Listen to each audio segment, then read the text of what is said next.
Bonjour à toutes, bonjour à tous.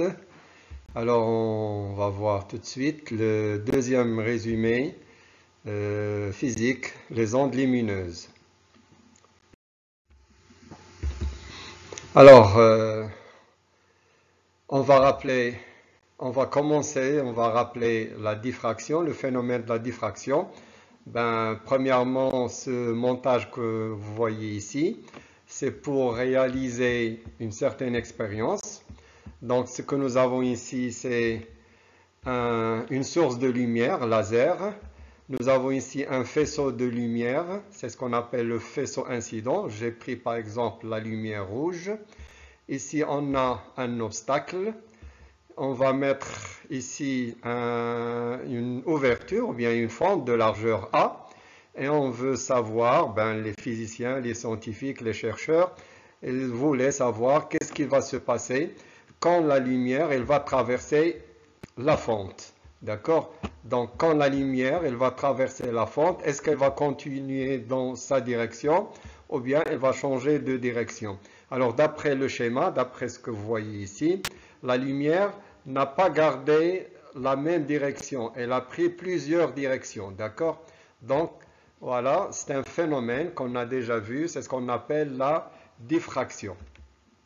Alors, ces deux faisceaux, ce sont ces lumières qui ont changé de direction. Alors, c'est ce qu'on appelle la lumière diffractée. Devant, on a un écran, et qu'est-ce qu'on voit sur l'écran? Plusieurs taches lumineuses. On va s'intéresser surtout à la tache qui est au milieu, qu'on appelle la tache centrale. Ce qui va voilà, ça c'est la tâche centrale. Alors, l'angle que nous avons ici, on va prendre tout l'angle que vous avez et vous allez le diviser par deux. Ça c'est la première moitié et ça c'est la deuxième moitié.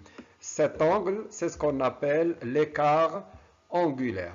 Alors, on résume, on a un faisceau de lumière qui va traverser une petite fente de largeur A qui est très petite. En traversant cette largeur, la lumière, elle prend plusieurs directions. C'est ce qu'on appelle la diffraction. C'est exactement ce que nous avons vu pour les ondes lumineuses à la surface de l'eau. Qu'est-ce que nous avons vu? On a une fente, on a un diaphragme de largeur A qui est inférieur à la longueur d'onde lambda.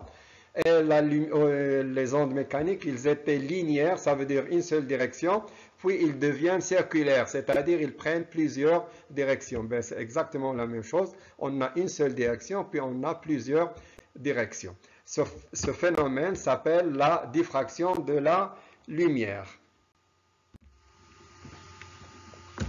Alors, de l'expérience précédente, puisque la lumière, on a réalisé la diffraction de la lumière. La diffraction, on peut déduire que la lumière est une onde, parce que ce sont les ondes qui peuvent nous donner la diffraction. Historiquement, on ne savait pas, on veut s'assurer est-ce que la lumière est une onde ou bien c'est de la matière. Donc, d'après la diffraction, on déduit que c'est une onde ou bien on dit qu'elle a un aspect ondulatoire. Alors, à propos de la lumière se propage aussi bien dans le vide que dans les milieux matériels transparents, au contraire de l'onde progressive mécanique. Donc, on ne va pas dire que c'est une onde mécanique. Pourquoi? Parce qu'elle a la possibilité de se propager dans le vide. Elle peut se propager dans les milieux à condition qu'il soit transparent, comme l'air, le verre, l'eau, ainsi de suite. Après, la lumière est une onde progressive périodique. Alors, puisqu'elle est périodique, donc elle possède une fréquence, une période et une longueur d'onde lambda, et bien sûr une vitesse ou bien ce qu'on appelle une célérité. La célérité de la lumière et la longueur d'onde dépendent du milieu. C'est-à-dire, si vous changez le milieu, vous passez de l'air au verre, au vide, à l'eau, ainsi de suite, la célérité varie, ainsi que la longueur d'onde. Mais, par contre, la fréquence ne varie pas. L'onde, elle garde toujours la même fréquence, même si elle passe d'un milieu à un autre. Pour cela, on dit que l'onde est caractérisée par sa fréquence.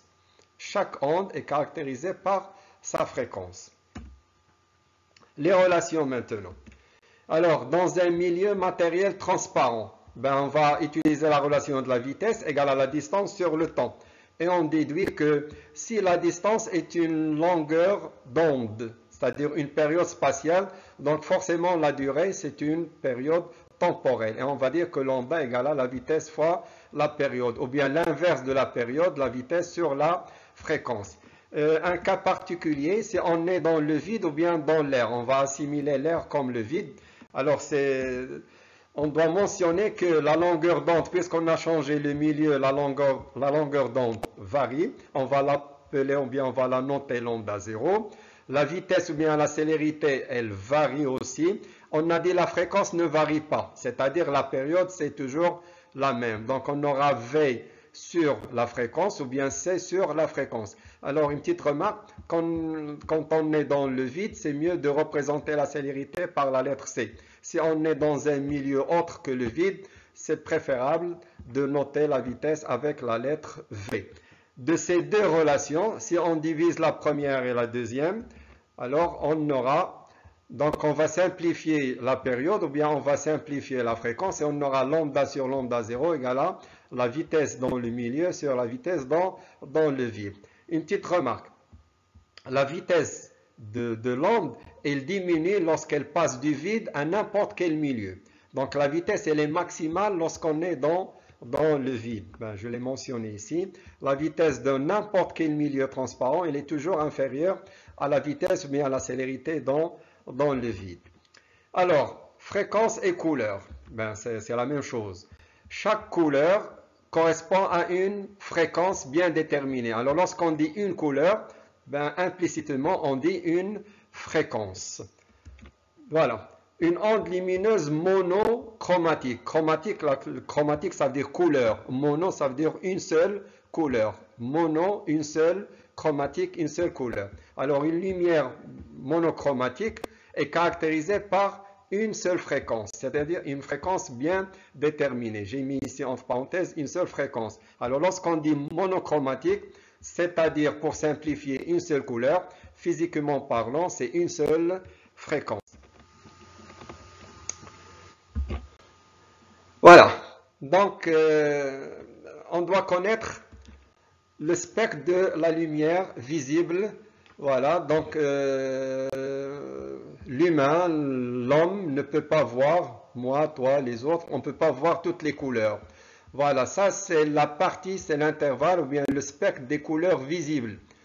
Et voilà leur longueur d'onde, à savoir que ce que nous avons ici, ce sont les valeurs des longueurs d'onde dans le vide. C'est mentionné ici. Alors, l'homme peut voir entre à peu près 400 et 800 nanomètres. Moins de 400 nanomètres, ce sont la lumière ultraviolette. Au-delà ou bien après les 800 nanomètres, c'est l'infrarouge. Bien sûr, il y a d'autres fréquences ici, il y a d'autres fréquences de l'autre côté. Donc, on va se contenter de ça. Donc, les élèves, vous devez connaître par cœur les limites et la couleur. Donc, la limite 400 nanomètres, c'est la couleur violette. Et 800 nanomètres, c'est la couleur rouge. Voilà, c'est à connaître par cœur. On passe. Alors, une autre définition, ce qu'on appelle l'indice de réfraction des milieux transparents. Chaque milieu, voilà, je l'ai écrit ici, chaque milieu transparent est caractérisé par un indice de réfraction, tel que on peut calculer l'indice d'un milieu par la relation suivante. L'indice d'un milieu, c'est la célérité C sur la vitesse. J'explique. Alors, si vous voulez calculer par exemple l'indice de réfraction de l'eau, il faut connaître la vitesse de l'onde dans l'eau et la comparer avec la célérité dans le vide.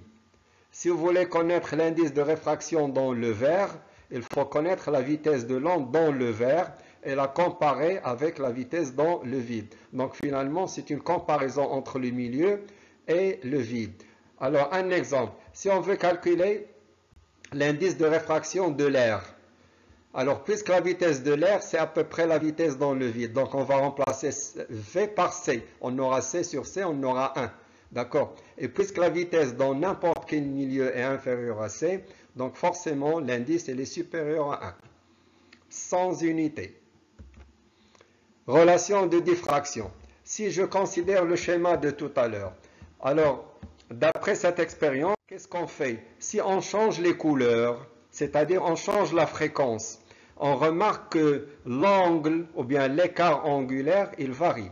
Si vous prenez le rouge, vous avez une valeur ici. Si vous prenez le bleu, l'angle, il change. Si vous prenez le violet ou bien l'orange ou bien n'importe quelle autre couleur, à chaque fois que vous changez la couleur, c'est-à-dire la fréquence ou bien c'est-à-dire la longueur d'onde, donc l'angle, il change. Donc forcément, il y a une relation entre l'écart angulaire et la fréquence ou bien la longueur d'onde de la lumière. Donc en faisant les mesures, on peut trouver, voilà, on peut établir expérimentalement que l'angle de diffraction ou bien l'écart angulaire égale à lambda sur A. À vous d'apprendre et de connaître par cœur cette relation, comme la précédente aussi. Alors maintenant, si on exploite un petit peu ce schéma, si je prends ce point et je prends ce triangle, voilà, tout le triangle que je vais prendre ici. Voilà, remarquez que vous avez ici un angle droit. D'accord? Alors, de la figure, donc remarquez, ici vous avez un angle droit, je vais le montrer. Voilà, vous avez un angle droit. Alors, si on calcule tangente de l'angle θ, tangente, c'est le côté opposé, c'est ce côté-là, c'est la moitié de L, c'est-à-dire L sur 2, sur le côté adjacent. La valeur de ce côté, c'est exactement D, la distance entre ici l'obstacle et bien sûr le mur que vous avez ici. Alors en remplaçant, voilà, on peut écrire tangente θ, à peu près θ. Pourquoi on va prendre tangente θ à peu près égale à θ? Parce qu'on a toujours des angles de diffraction qui sont très petits. Donc, sinus θ à peu près égal à θ et tangente θ à peu près égal à θ. C'est le programme, d'accord? On va prendre ce cas des angles petits.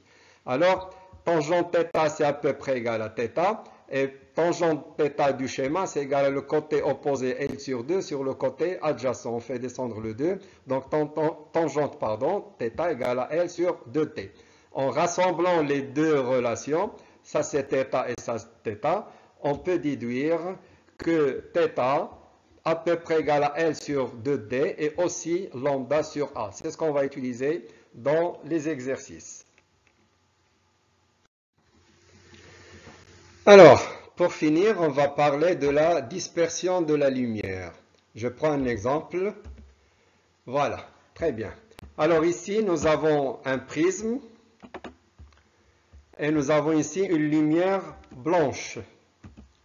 Voilà, la lumière blanche, elle va traverser le prisme. Alors, d'après le schéma, qu'est-ce qu'on remarque? Quand la lumière blanche, elle essaie de traverser le prisme, on voit l'apparition de plusieurs couleurs, plusieurs lumières qui se sont séparées et chaque lumière prend une direction spécifique. Alors, pour simplifier, cette décomposition, ça, la lumière blanche, elle s'est décomposée en plusieurs lumières ou bien plusieurs couleurs. C'est ce qu'on appelle la dispersion de la lumière. Elle est causée par le prisme. Alors, ce que vous voyez ici, c'est ce qu'on appelle le spectre visible de la lumière blanche. C'est-à-dire il y a d'autres lumières ici qui ne sont pas visibles. C'est juste la partie qui est visible. Alors, le phénomène, ce qui nous intéresse, c'est le phénomène, c'est ce qu'on appelle la dispersion de la lumière. Alors, une petite phrase. Une lumière polychromatique, c'est la lumière blanche. Donc la lumière, même si vous voyez une seule couleur, en réalité, elle est composée de plusieurs couleurs. Donc, elle n'est pas monochromatique, c'est une lumière polychromatique, plusieurs couleurs. Alors, par exemple, cette lumière polychromatique peut être dispersée ou décomposée en plusieurs lumières monochromatiques, comme vous voyez ici. Donc, une lumière polychromatique, elle s'est dispersée en plusieurs lumières monochromatiques. Et cela en traversant un prisme. C'est le prisme qui a causé ce phénomène. C'est ce qu'on appelle la dispersion. Et pour finir, on peut donner une petite explication. Pourquoi le prisme a causé ce phénomène? C'est parce que l'indice de réfraction du prisme n'est pas constant. J'explique. L'indice de réfraction, elle a une valeur. S'il s'agit du rouge, l'indice, le prisme, il a une valeur. S'il s'agit du vert, l'indice du prisme, il a une autre valeur. Donc l'indice du prisme, il change de valeur vis-à-vis de chaque couleur, ou bien chaque fréquence, ou bien chaque longueur d'onde. Et puisqu'il n'a pas, chaque couleur a un indice de réfraction, donc les couleurs ne seront pas réfractées ou bien déviées de la même manière. Chaque couleur elle a un angle de déviation ou bien un chemin spécifique parce que l'effet du prisme est différent pour chaque couleur. Et cette séparation ou bien décomposition, c'est ce qu'on appelle la dispersion de la lumière. Voilà ce que j'ai écrit ici, ce qui explique le phénomène de la dispersion. J'espère que c'est clair. Merci.